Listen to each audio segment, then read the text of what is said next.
Hello. I recently asked the people who subscribe to my email list for this website what it was that caused them the most problems when they tried to write their own memories or stories and recollect what was precious to them about their past so they can pass it on to the next generation.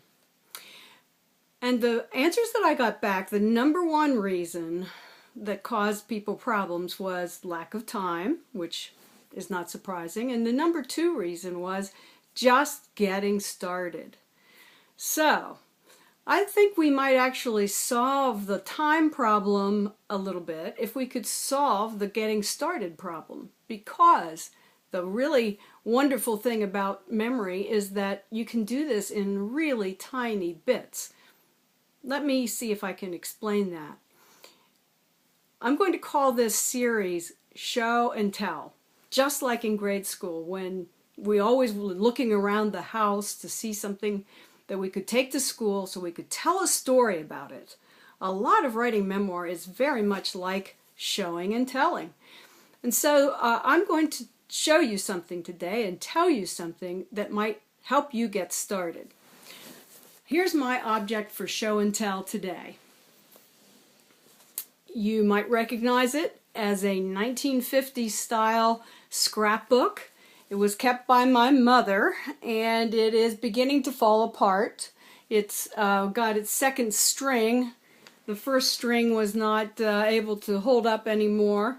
It is not made of acid-free paper. It has all kinds of things in it, including a tooth from my very first extraction at the age of 6, and also used to have a lock of hair. I think that has fallen out, so not everything that was put in here is still in here, but still it's a great resource, and I think you might have such a resource in your house somewhere. So what is it that I have to show and tell? Today I'm going to select some of the pictures that actually got me started in writing memoir in the first place. Perhaps you can see this picture of my sister Sue and our fresh air girl, Vicki Martinez, and me behind her, and then my brother. On the next picture, it's just Vicki and me and my brother. I wrote about Vicki in my last blog post, and it has been so exciting to remember Vicki, to remember what it was like to find someone bursting into my life from New York City, telling me stories of Italian ices on street corners and how the fire plugs could become fountains, and all of the excitement of living in the city she brought with her to our country location. We, on the other hand, shared our farm with her, and she was excited to see our animals and our tractors. Over a period of 6 years, we came to know each other and to bring fresh air into each other's lives. That story was the first memory I wrote about.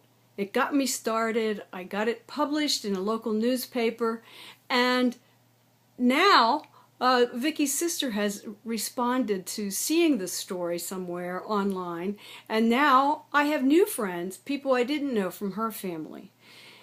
That's how the circle goes when we show and tell.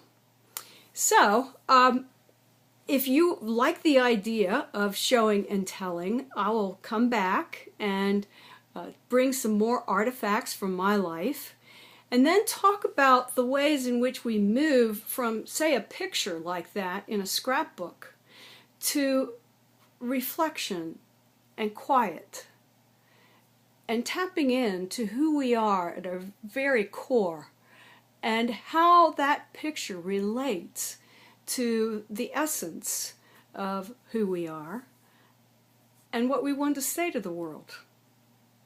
That's what writing our story is all about. And you've got stories locked up inside of you. I know you do. And we begin then with the artifact, first of all, and a little bit of time, And then we show another person through our words what it was like to, for example, run through the sprinklers, which is what Vicki and Henry and I were doing right before we sat in that radio flyer wagon and had our picture taken and were therefore preserved for posterity.